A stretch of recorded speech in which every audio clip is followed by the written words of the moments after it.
So now that Tesla has unveiled the new Model Y, we can safely begin comparisons to the Refresh 3, along with discussing what my purchasing plans are at the end to hopefully aid in your buying decision. Excluding external appearance, which is subjective, the two look to be very similar, especially where you spend the most time the interior. So let's start there. Interior. The new Model Y's interior follows the exact same design language that we saw on the Refresh 3. Newly designed and perforated seats that allow ventilation for the front ones, a completely overhauled center console area with multiple sliding doors, updated USB-C placement and power output, a smaller screen physically, like the housing is smaller due to them shrinking the bezels. The actual screen panel and like screen real estate that you got is still the same at 15.4 inches. And because we talk about accessories a lot here on the channel, a word of caution: do not buy current Model Y accessories thinking that they'll fit for the new Model Y. They won't. However, with that being said, the new Model 3 screen protector should work on the new Model Y. Same thing with the center console organizers. In fact, Test Stuff is so confident that we've actually labeled the screen protector, the center console organizer, and the armrest organizer all for the current Model 3 Highland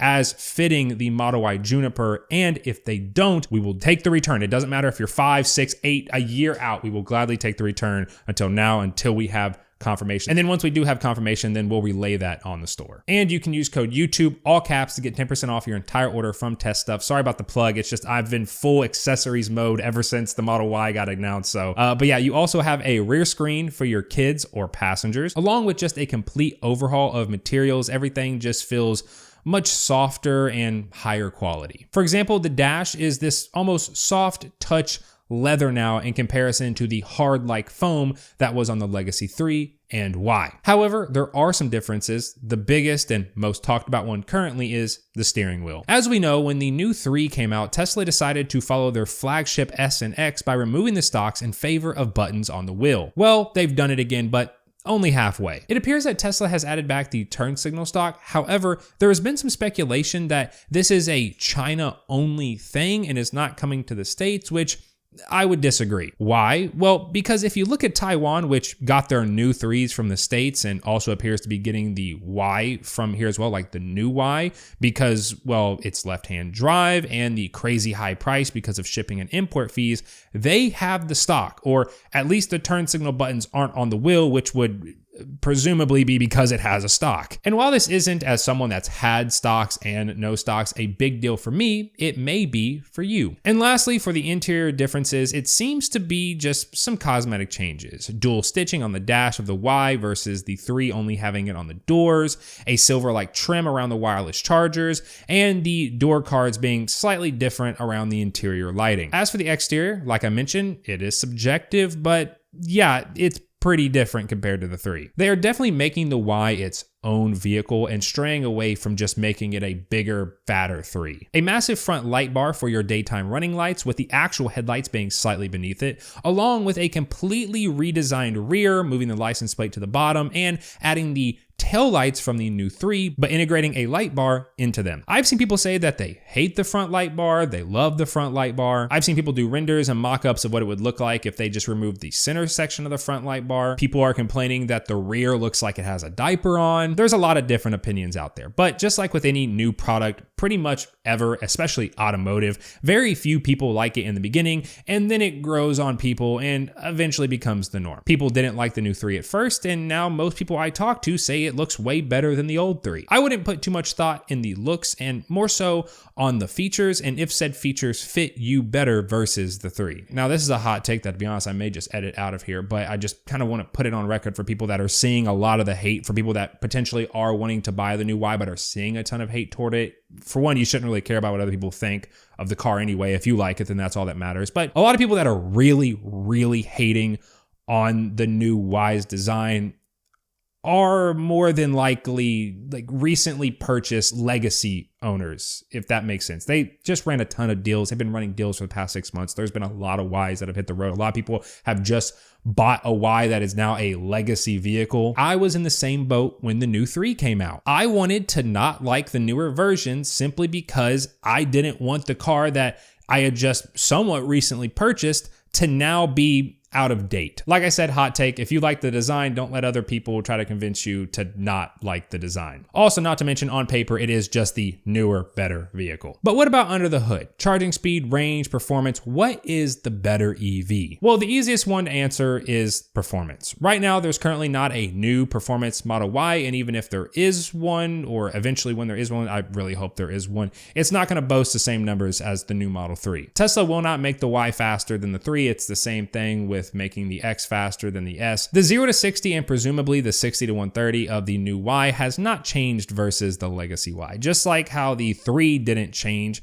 excluding the new performance. Now, if you're like me and thought that maybe the 4.3 second for the long range you were seeing on the new Model Y was an improvement, well, it's actually including the acceleration boost with the new launch series. The long range 3 can also buy this for a 0.5 second 0 to 60 improvement. Presumably, the non-launch series long range all-wheel drive will have a 4.8 second 0 to 60. If you buy the acceleration boost, that takes you to 4.3. Model 3 long range goes from 4.2 to 3.7. I am hoping, however, that the new Performance Model Y uses the same next generation rear motor that the new Performance 3 uses, so we'll have an improved 0 to 60 and much improved top end performance. But yeah, not surprisingly, the smaller, more nimble sedan beats out the larger SUV crossover in performance. Charging speed, if that's something you care about, is the same in terms of DC fast charging or supercharging, 250 kilowatt peak or around about 0 to 50% in 15 to 20-ish minutes. And I mentioned if that's something you care about because a lot of people, myself included, just don't care about DC fast charging. Like, we do it maybe a few times a year. Everything else is done charging at home. As for range, well, we're still waiting for EPA numbers, but the WLTP rating that we are getting doesn't seem to be actually too crazy compared to what we've seen in the past. Sometimes those ratings in the Asia market show 700 plus kilometers, which is an insane amount. It's not accurate at all. And then when the EPA comes out, the conversion just doesn't match up whatsoever. But this time around, it actually sounds pretty accurate. For the Model Y long range all-wheel drive, it's showing about 342 miles, whereas the rear-wheel drive is showing about 289 miles. As for the Model 3 long range all-wheel drive, 346 miles, and then the rear-wheel drive long range, 362 miles. Model 3 does win, not by much, especially if we are to assume that the rear-wheel drive new Model Y that we're seeing in China is not going to use an LFP pack here in the States. The legacy rear-wheel drive here in the States, which is actually called the rear-wheel drive long range, boasts an extra 20 miles over the long range all-wheel drive and a 40 to 60 mile improvement over the rear-wheel drive LFP pack. The Model 3 definitely takes the win on range, but to be honest, 20-30 miles, it really is negligible. When I went from a long range 3 to a performance 3, that was a pretty decent loss, 30-40 miles. I literally never noticed it because my commute was the same, charged at home. And for the Y, it's just like how it's worse at performance. That trade-off is more space. Suspension, comfort, and noise. Tesla has stated on the new Y that it will have an updated suspension for a smoother, quieter ride. A few years back, Tesla updated the Y suspension to the comfort suspension, which made it much better than the Legacy 3 in terms of comfort. Then the Highland 3 came out and pretty much tied it up. Both felt around about the same. However, the Performance 3 then introduced adaptive suspension, and if you slap 18s on it like I did and set the suspension to standard as opposed to sport, I personally, and I've seen other people also agree with this, think that the 3 edges out the comfort suspension on the Y. And while I don't think the new Y will have adaptive suspension, or at least excluding the performance if we do get that, I do think that Tesla has some headroom with the comfort suspension to where they'll be able to take the crown back from the Performance 3 on 18s. I don't think anyone is going to disagree with me saying that the new Y will have a better suspension than the new 3 because, well, SUV, crossover, it's kind of synonymous with suspension. Like when you think SUV and crossover, bigger vehicles, you probably comfort and suspension is probably high up on your list. So I believe Tesla has put a ton of time and engineering into it. Now, autopilot looked the same until this. Yes, that is a front-facing camera on the bumper. I don't care what anyone says about, oh, but hardware 3 is all you technically need. Tesla just needs to optimize. The more cameras, the better, plain and simple. I don't think this is going to be hardware 5 by any means because, well, Cybertruck has a front bumper camera and that's still hardware 4, but it will more than likely make autopilot full self-driving or auto park better. And even if it's not used for that, because was there a report? I think there was a report stating that Cybertruck's front bumper camera wasn't actually like used by like the full self-driving computer. It's still a camera on your bumper that you can access and see. And I was super bummed to hear that the new 3 didn't have a front bumper camera, because after being in Cybertruck and being able to kind of pull that view up and see it, yeah, I was super sad to see that it's not there, but it is on the new Y. And lastly is space, which I don't think we even really need to discuss. The new Model Y comes in at over 75 cubic feet of space with the rear powered seats folded flat. Model 3, on the other hand, is around 65 cubic feet with the seats folded flat. So 10, maybe a little bit more cubic feet worth of space in the new Y. Also, we can't forget that the Model Y trunk fully opens to allow bigger items to be like inserted into the vehicle versus the Model 3s, which has a more traditional trunk opening. Space is literally the #1 reason that I'm going to be buying a Model Y. Like, I just need more space. I don't have kids or haul a lot of stuff around. I'm just a grown child and just buy random stuff sometimes that just don't fit in the car. Like I bought an Xbox, like mini, like not the mini fridge,